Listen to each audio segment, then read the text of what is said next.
El Señor les bendiga, hermanos. Voy a pedirles que abran sus escrituras a la carta de San Pablo a los Colosenses en el capítulo 2 y vamos a leer desde el verso 20 hasta el 23. Colosenses 2, del verso 20 al 23. Amén. Muy bien. Dice ahí, hermanos, en la escritura: pues si habéis muerto con Cristo en cuanto a los rudimentos del mundo, ¿por qué? Como si vivieseis en el mundo, os sometéis a preceptos tales como no manejes, ni gustes, ni aun toques, en conformidad a mandamientos y doctrinas de hombres, cosas que todas se destruyen con el uso.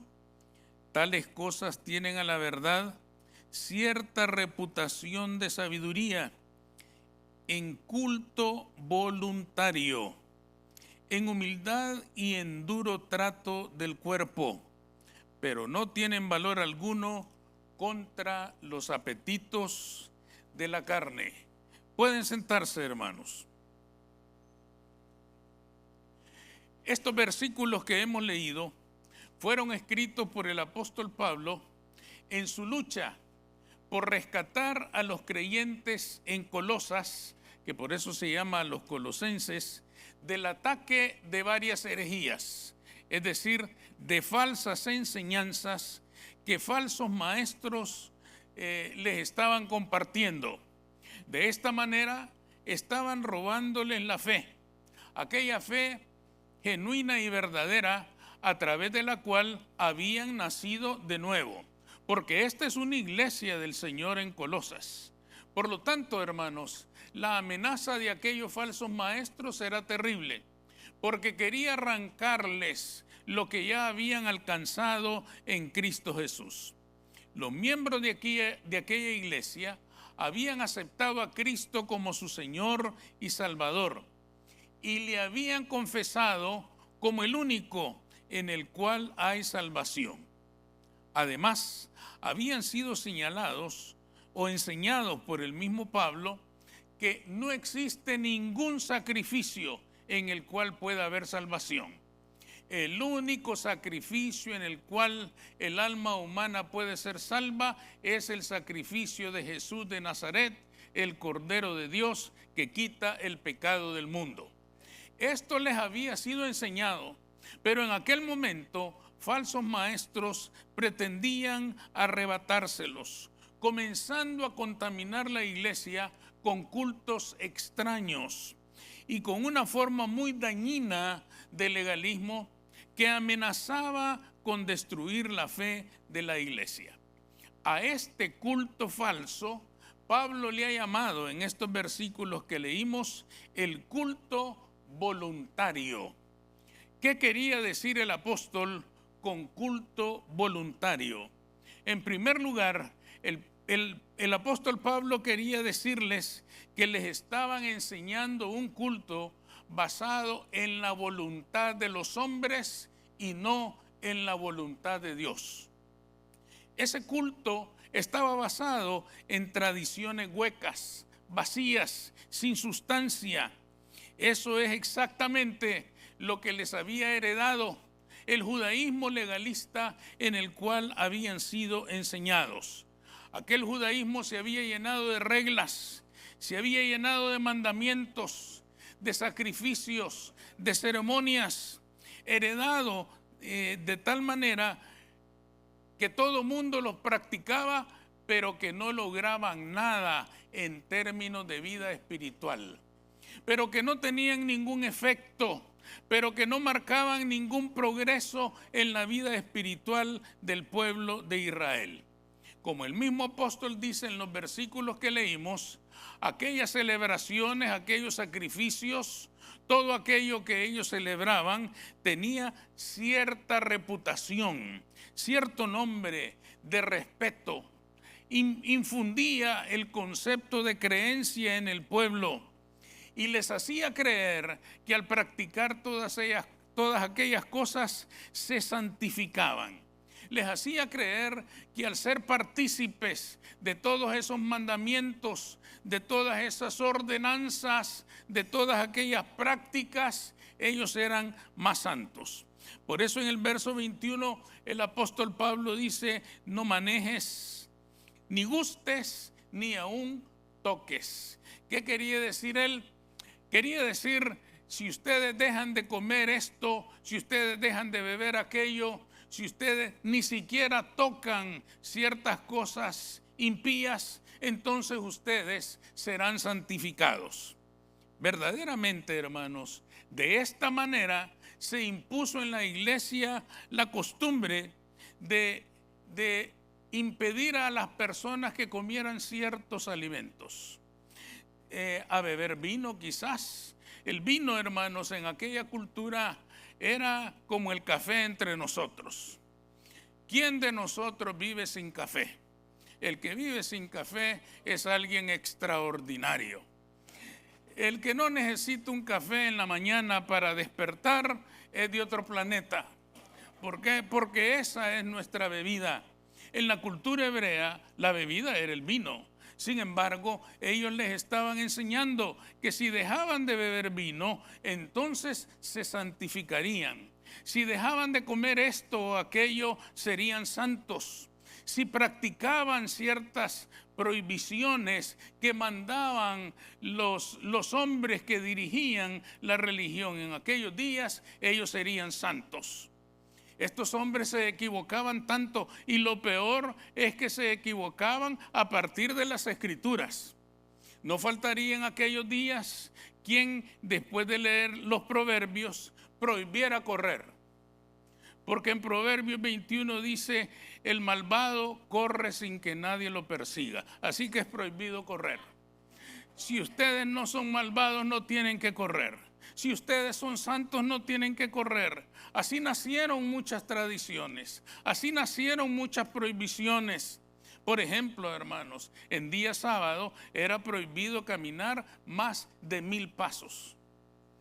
Si se caminaban 1001 pasos, se estaba en pecado. Se había quebrantado el sábado, pero podía caminar 1000 pasos perfectamente sin pecar. Hermanos, esto nos indica a nosotros el error grave en que estaba cayendo la iglesia. Aquellos falsos maestros les habían inducido a creer que ciertas prohibiciones, cumpliéndolas, ellos se aseguraban un crecimiento espiritual.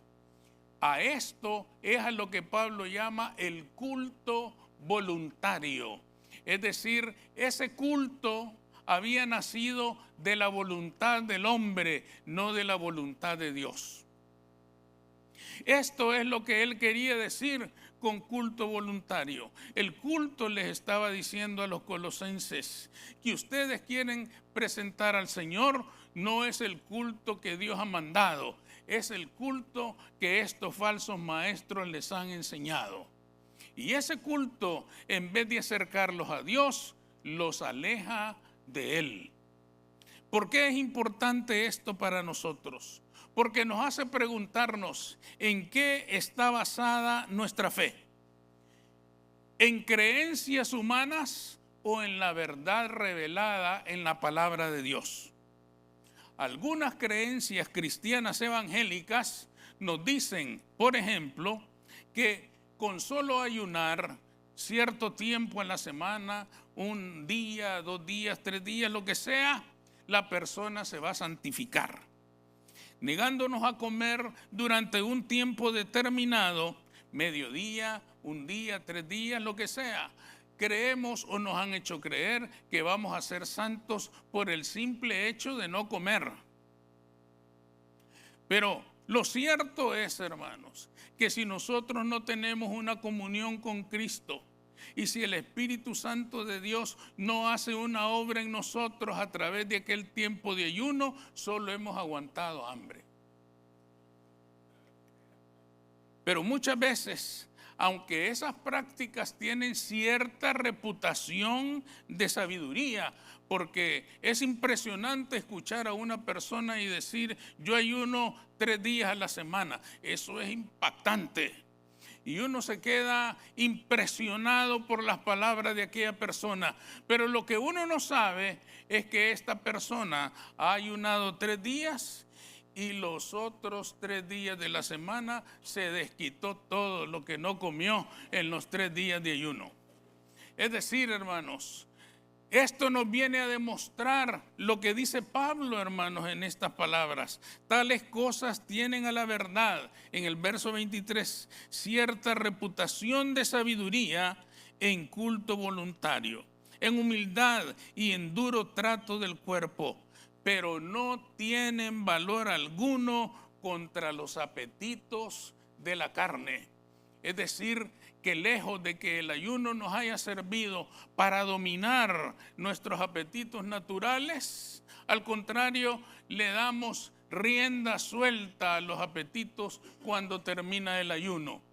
Esto nos demuestra que aquellas debilidades nuestras no han sido superadas, ni siquiera hemos luchado contra ellas.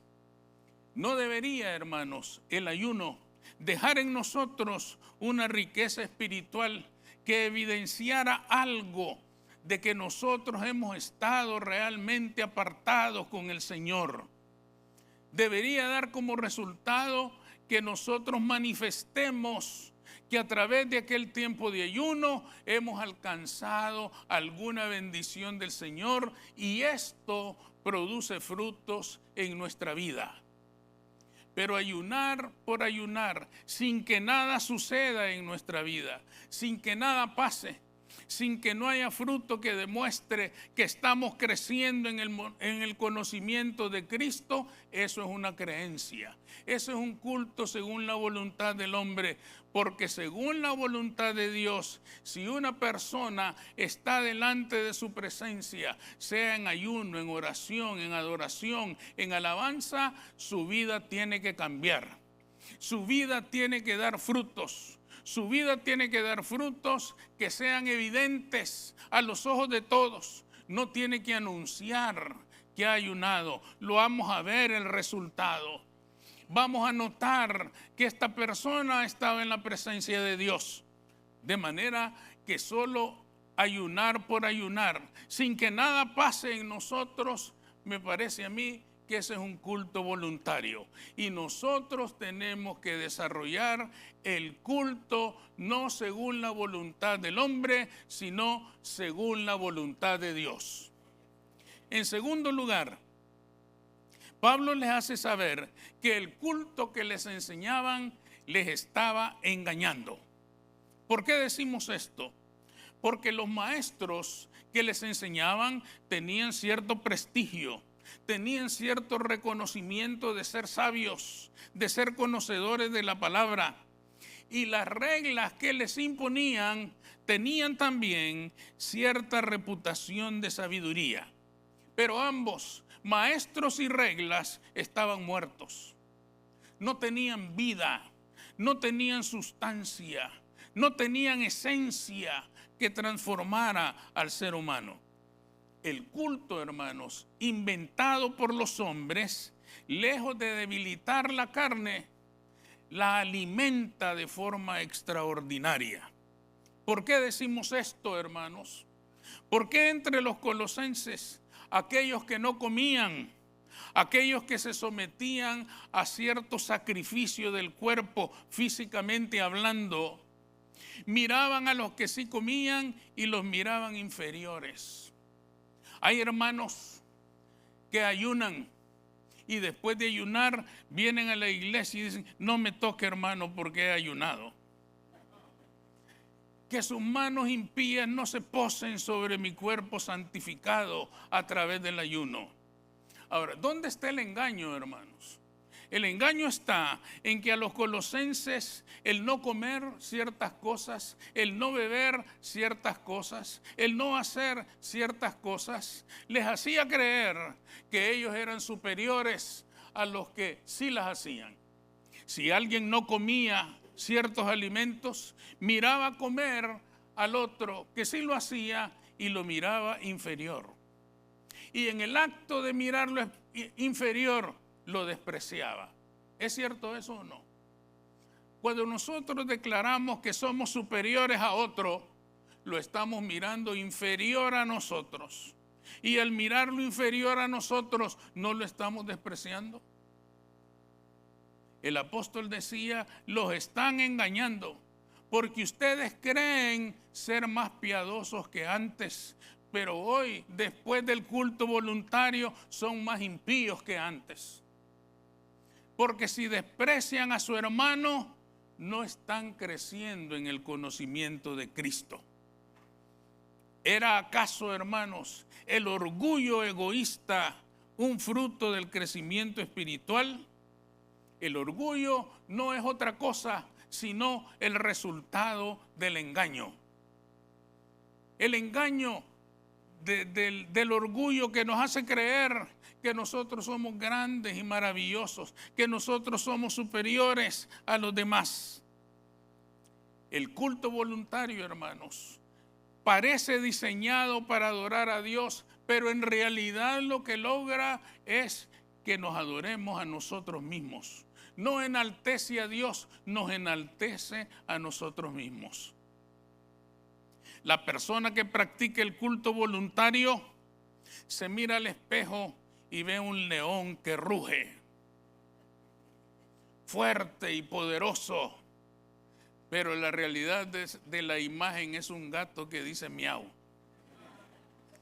Pero el orgullo no lo deja ver, el orgullo no lo deja notar, el orgullo le hace creer que es grande, el orgullo le hace creer que es magnífico, y el orgullo ciertamente, hermanos, no glorifica a Dios, glorifica al hombre, porque es un culto voluntario.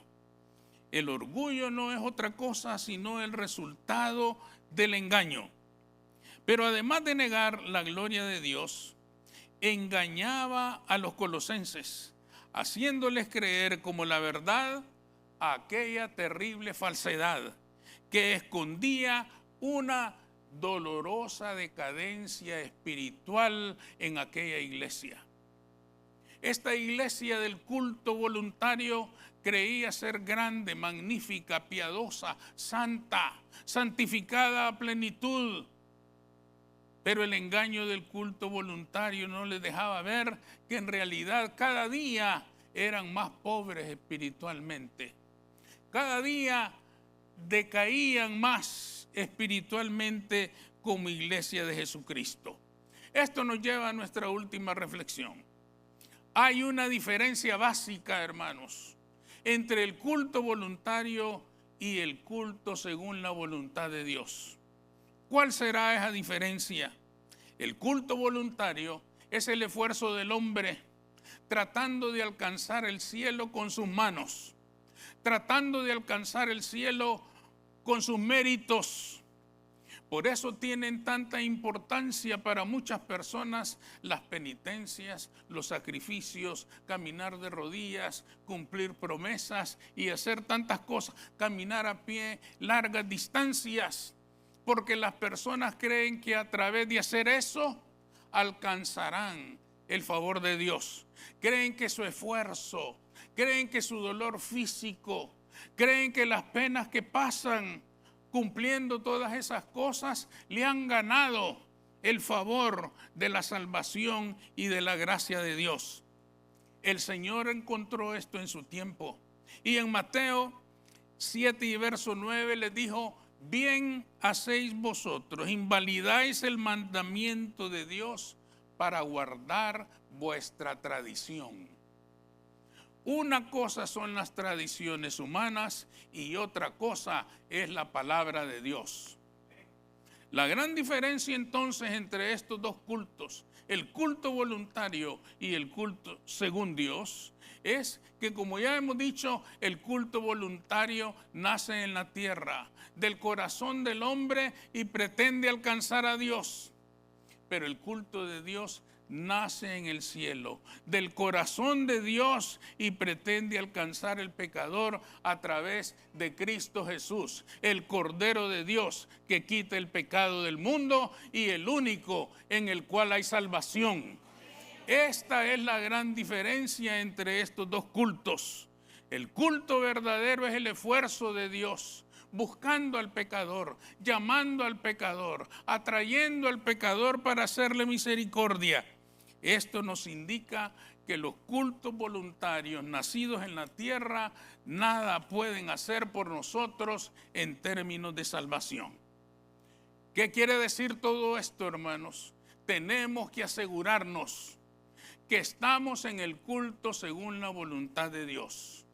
Y para asegurarnos de ello, tenemos la palabra de Dios, porque ella nos da testimonio del culto verdadero. El culto verdadero nace en la palabra, se desarrolla en la palabra y termina en la palabra de Dios. Por lo tanto, asegurémonos de estar en el culto verdadero. La palabra del Señor es nuestra guía. Vamos a orar. Sí.